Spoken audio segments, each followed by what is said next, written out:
This is Weekend Connection. Weekend Connection is a public affairs program from the Bible Broadcasting Network. It's heard every Saturday at this time. As you listen to Weekend Connection, you'll hear interviews with people of interest to you, with information that is important to you. And now, let's get connected. According to the Centers for Disease Control and Prevention, preventable injuries are the leading cause of death of children younger than 4 years of age in the United States. Today, we're going to speak with Lisa Trofe, the Managing Director of the Juvenile Products Manufacturers Association. Lisa is going to explain some ways we can keep those children and grandchildren safe. Lisa, thank you for joining us today. Thank you. What is the Juvenile Products Manufacturers Association? The Juvenile Products Manufacturers Association, or JPMA, is a trade association representing manufacturing companies who make baby products. We serve as the voice of quality and safety for the entire industry. Do manufacturers adhere to certain JPMA safety guidelines when they design their products? Absolutely. Juvenile products are subject to very stringent federal and state regulations, as well as a host of voluntary standards that all of our manufacturers are adhering to. JPMA also has a certification program, which allows our manufacturers to test to all of those regulations to ensure their products are meeting all of those requirements before they're available for sale. Speaking with Lisa Trofe, Managing Director of the Juvenile Products Manufacturers Association. Lisa, what are some products that might present a safety hazard for young children? Any product could potentially present a safety hazard for children if not used according to the manufacturer's instructions. One of the products we hear about most frequently are car seats, which are required by law for every child in the United States. But car seats can sometimes be difficult to install correctly, and sometimes parents can find that they may not know all of the best practices for installing a car seat in the vehicle or strapping the child into the car seat. So that's one of the opportunities we take to educate caregivers. How would you describe a well-designed car seat? Well, a well-designed car seat, again, is meeting all of the current federal, state, and voluntary standards that exist in the market, which all of them certainly do. And many car seat manufacturers have included additional safety measures within their car seat, such as additional foam or some accessories that make the car seat a little bit more convenient to use for both caregiver and for the child. Up to what age are children required to be in a car seat? Well, children are required to be in a car seat for slightly different age and weight ranges depending on individual states. States have their own laws for car seats and how long children should remain in them.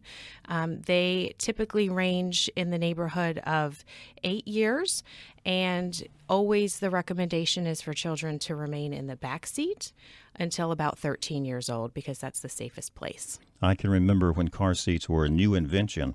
How have car seats changed over the years? Car seats have changed drastically through the years. We now have very specific requirements for when babies and toddlers should be rear-facing in the car seat, as well as when children should be turned around and be forward-facing.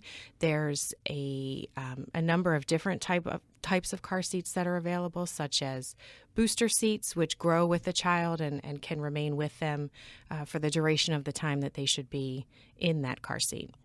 Lisa Trofe is Managing Director of the Juvenile Products Manufacturers Association. So, Lisa, are you saying some car seats should face rearward and some should face forward? Absolutely. Babies should always start rear-facing in the car seat. From the first car ride home from the hospital, babies should be rear-facing in the car seat. And the change to move forward-facing is, again, in the manufacturer's instructions for the car seat and is typically, again, according to state laws, which can sometimes vary, about 2 to 3 years of age. Should I have a car seat for each car that I own? That depends on the type of car seat that's right for your family.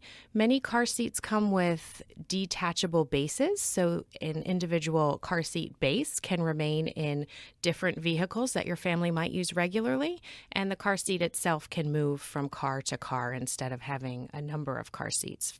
I know I've seen some cars that seem to have items with which you can fasten your car seat, so maybe that's what I'm thinking about, correct? Absolutely. All vehicles today come with a latch system, which are hooks that are sort of buried in between the bottom cushion and the back seat rest of the back seat of vehicles. And that's the means to attach the rear-facing car seat to the seat with hooks that come with the car seat. Are there unsafe car seats on the market today? All car seats have to meet federal requirements, so all car seats should be considered safe when they're purchased. What is the hazard of buying a used car seat or maybe just using a secondhand car seat? That's a great question, and car seats do have an expiration date, and that expiration date is typically 5 years from date of manufacture, and the reason for that is because over time and subject to what can be extreme temperatures, both cold and hot in many areas of the country, materials that create the car seat can start to degrade a bit and not be as functional. Additionally, with a secondhand or a used car seat, we can never be sure that it hasn't been in an accident. And again, those safety features and the components of the seat could be compromised if it was ever subject to a car accident. We're speaking with Lisa Trofe, Managing Director of the Juvenile Products Manufacturers Association. Let's move to the home now. Lisa, all of us have heard of sudden infant death syndrome or SIDS. What measures can we take regarding a baby's sleeping habits to maybe help prevent the tragedy of SIDS? Absolutely. And babies are most susceptible to SIDS in the first year of their life. And ways that we can prevent that and mitigate that risk is to ensure baby is in a safe sleeping environment. And that can be a crib, that could be a bassinet or a bedside sleeper. And some of the most important things to remember are that we encourage families to room share in the first year of baby's life in, again, a crib or a bassinet, as opposed to bed sharing. We know that new families want to stay close together, but we certainly want to avoid any risk of suffocation hazards by bed sharing. Room sharing is a great alternative to that. A safe sleeping environment for baby means an environment all their own, again, like a crib or a bassinet, that is free from extra bedding, pillows, stuffed animals, things of that nature. Baby should always be alone in the crib or bassinet, placed to sleep on their back, and in again, the crib or bassinet with a properly fitting mattress. What role should baby monitors play in monitoring infants, cameras or microphones in the room? Baby monitors are a terrific product for families to use when baby goes to sleep for a nap or for the duration of the night, so that mom and dad can keep an ear or an eye on baby's movements and attend to them quickly should baby wake in the middle of the night or during a nap and have a need that needs to be fulfilled. Occasionally, we'll hear about an infant getting caught maybe in the railings of a crib. What suggestions do you have for crib safety? Crib safety is so important. One of the most important things to remember is that the mattress should be properly fitting in the crib, no more than 2 fingers apart between the crib mattress and the side of the crib in any area. And the risk of entrapment for baby is very minimal. The space between crib slats is scientifically included in the standards and federal regulations that cribs must meet so as to mitigate any of that risk. And again, we do very strongly encourage no additional bedding, stuffed animals, pillows, things of that nature in the crib, so as to keep baby free of any sort of entrapments that could occur there. Again, we're talking with Lisa Trofe, Managing Director of the Juvenile Products Manufacturers Association. She's giving us some tips about how to keep baby safe. Let's talk about bathing. Now, Lisa, how can we reduce the likelihood of drowning or injury while a child is being bathed? The single most important thing is to never, ever walk away from baby in the bath or in an infant bathtub. We always want to stay within arm's reach. That means making sure we have everything we need before we start baby's bath. That means ignoring the phone if it rings or making sure that other children that may be in the house are taken care of before we start the bath. That is the single most important thing we can do.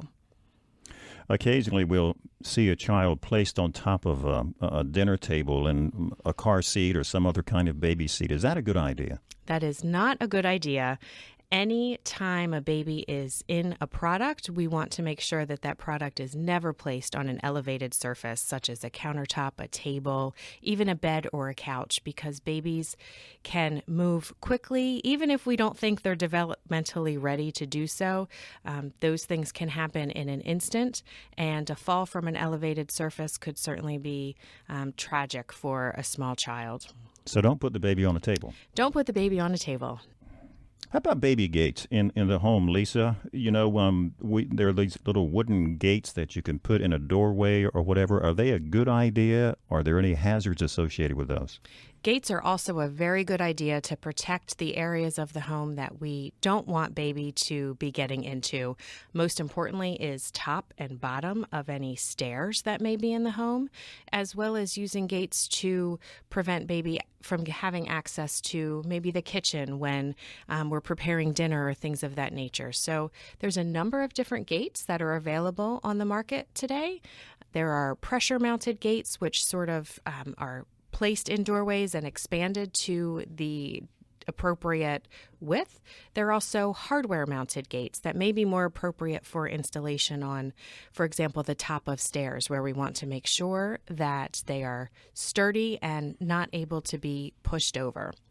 There's certainly risks to using gates as baby gets a little bit older. Maybe we're, seeing a toddler at this point who wants to try and climb things or tries to push the gate over. And it's at that point that we should stop using the gates and make sure that the child understands stairway safety, and that we're also making sure our homes are baby-proofed so that when we're not using gates, we're taking care of any other obvious hazards that we can. Well, Lisa, obviously there are a lot of hazards out there for young children. We've addressed many ways that those hazards can be hopefully mitigated somewhat. Any other suggestions before our time runs out? Absolutely. I would just remind parents that baby-proofing is extremely important and that we should be baby-proofing early and often. And the final safety note I would mention is that every product that we will be purchasing for baby comes with a registration card.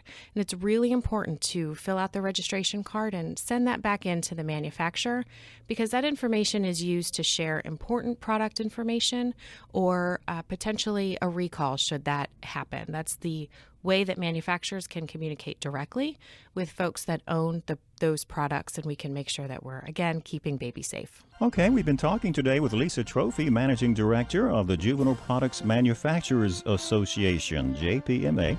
Lisa's been giving us some tips about how to keep baby safe. Lisa, thank you for talking with us. Thank you. Thank you for listening to this feature, a production of BBN, the Bible Broadcasting Network.